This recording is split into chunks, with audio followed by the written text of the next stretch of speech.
Hi, Chennai அழகிலேருந்து நான் உங்கள் துர்காதேவி பேசுகிறேன். இன்றைக்கி என்ன கிளாஸ்ன்னு பார்த்தீங்கன்னா, நெயில் எக்ஸ்டென்ஷன் பற்றி தான் நம்ம பார்க்க போகிறோம். நெயில் எக்ஸ்டென்ஷனில் நிறைய டைப்ஸ் இருக்குது. அதில் ஒன்று தான் நம்ம இன்றைக்கி பார்க்க போகிறது அக்ராலிக் எக்ஸ்டென்ஷன். அக்ராலிக் எக்ஸ்டென்ஷன் தான் இன்றைக்கி பார்க்குறது. அதுக்கு ஃபஸ்ட்டு டிப் சைஸஸ் தான் பார்க்கணும். டிப்பு நம்ம நெயில்ஸ்க்கு ஏற்ற மாதிரியான சைஸஸில் பார்க்கணும். அக்ராலிக் மட்டும் நம்ம ஆஃப் மவுண்ட் டிப் தான் எடுத்துப்போம், ஃபுல் டிப்பாக இருக்காது. இந்த மாதிரி ஆஃப் மவுண்ட் டிப்பாக தான் இருக்குமே. அது எதுக்காக நம்ம அப்படி கொடுக்குறோன்னா, இந்த ஆஃப் மவுண்டில் கொடுக்கும்போது தான் பாதி வந்து இந்த பவுடரும் பாதி வந்து இந்த மாதிரி டிப்பும் இருக்கும். இது ரெண்டும் அட்டாச் ஆகி தான் நம்மளோட நெயில்ஸ் நல்லா ஸ்ட்ராங்காக இருக்கும். அதுக்காக தான் இந்த ஆஃப் மவுண்ட் டிப் எடுத்திருக்கோம். இந்த ஆஃப் மவுண்ட் டிப் நம்ம நெயில்ஸ்க்கு ஏற்ற மாதிரி சைஸ் கரெக்டாக இருக்கான்னு பார்த்துட்டு அதில் நெயில் க்ளூ அப்ளை பண்ணி கரெக்டாக இருக்கான்னு பார்த்து நல்லா அட்டாச் பண்ணிவிடுங்க. அட்டாச் பண்ணதுக்கப்புறமா இந்த சென்டரில் வந்து அந்த கோடு தெரியாத அளவுக்கு நெயிலும் அதுவும் சமமாக இருக்க மாதிரி நம்ம ஷேப் பண்ணிடணும். ஷேப் பண்ணிவிட்டு மேலே வந்து டஸ்ட் ரிமூவ் பண்ணிவிடுங்க. டஸ்ட் ரிமூவ் பண்ணிவிட்டு நம்ம நெயில்ஸை கட் பண்ணணும். நம்ம சைஸ்க்கு ஏற்ற மாதிரி கட் பண்ணிக்கணும். கஸ்டமர் என்ன சைஸில் கேட்குறாங்க, அதே மாதிரி ஷேப்ஸ் எப்படி வேணும், ஆல்மண்டில் வேணுமா, ஸ்கொயரில் வேணுமா, ரவுண்டில் வேணுமான்ட்டு அவங்கள்ட்ட கஸ்டமர்கிட்ட கேட்டு அதுக்கேற்ற மாதிரி தான் நம்ம பண்ணணுமே. ஃபஸ்ட்டு வந்து நான் எனக்கு ஏற்ற மாதிரி சைஸ்க்கு ஏற்ற மாதிரி சைஸ் கட் பண்ணியாச்சு. கட் பண்ணிவிட்டு எனக்கு வந்து இப்போ ஆல்மண்ட் சைஸ்க்கு தான் வேணும். ஆல்மண்ட் சைஸ்க்கு ஏற்ற மாதிரி சைடில் லைட்டாக 2 பக்கமும் கட் பண்ணிட்டோம். அப்படி 2 பக்கமும் கட் பண்ணிட்டோம் அப்படின்னும் போது உங்களுக்கு ஆல்மண்ட் ஷேப் கொடுக்கறதுக்கு ஈஸியாக இருக்கும். சென்டரில் ஃபஸ்ட்டு கட் பண்ணுறீங்க, சைடில் 2 பக்கமும் கட் பண்ணிட்டீங்கன்னா ஷேப் கொடுக்க ஈஸியாக இருக்கும். அதே மாதிரி நல்லா ஷேப் ஆல்மண்ட் ஷேப் எப்படி இருக்குமோ அதே மாதிரி நம்ம கட் பண்ணி ஷேப்ஸ் கொடுத்துடணும். ஃபைல்ஸ் வச்சு தான் நம்ம அந்த ஷேப்ஸ் கொடுக்குறோம்.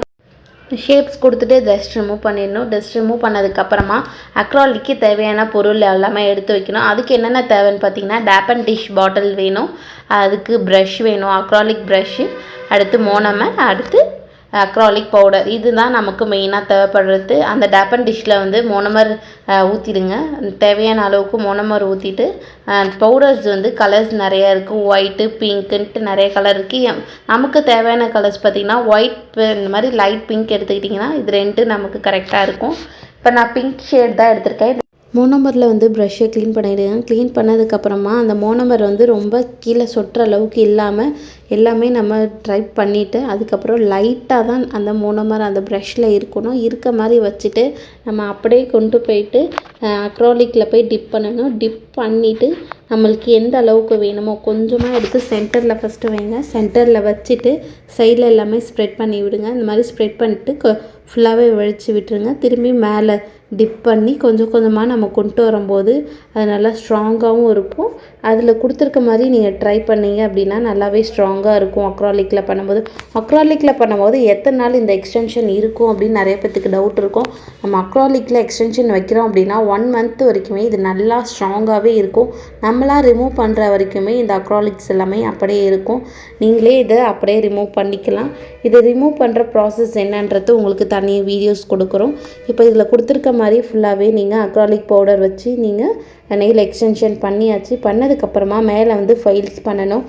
ஷேப்ஸ் எல்லாமே நம்ம ஆல்ரெடி கொடுத்துட்டோன்றதுனால இந்த ஹார்ட்னஸ் இல்லாத மாதிரி நல்லா ஈவனாக கொடுக்குற மாதிரி நம்ம அந்த ஃபைல்ஸ் வச்சு கொடுத்துடணும். இந்த ஃபைல்ஸ் எதுக்காக கொடுக்குறோன்னு பார்த்தீங்கன்னா, இந்த மேடு பள்ளம்லாம் இருக்கும் பார்த்திங்களா, நம்ம அக்ராலிக் கொடுத்ததுக்கப்புறமா ஒரு மாதிரி தூக்கிட்டு இருக்கோம், அந்த மாதிரி தெரியாததுக்காக தான் நம்ம இந்த ஃபைல்ஸ் கொடுக்குறோமே. நல்ல ஈவன் டோனுக்கு வர மாதிரி ஃபைல்ஸ் கொடுத்துட்டு மேலே டஸ்ட் ரிமூவ் பண்ணிடணும். மேலே டஸ்ட் ரிமூவ் பண்ணிட்டீங்க அப்படின்னாலே நெயில் அக்ராலிக் எக்ஸ்டென்ஷன் ஃபினிஷ்ட் ஆகிடும். இதுக்கு மேலே நீங்கள் நெயில் ஆர்ட்ஸ் பண்ணிக்கலாம். தேங்க்யூ.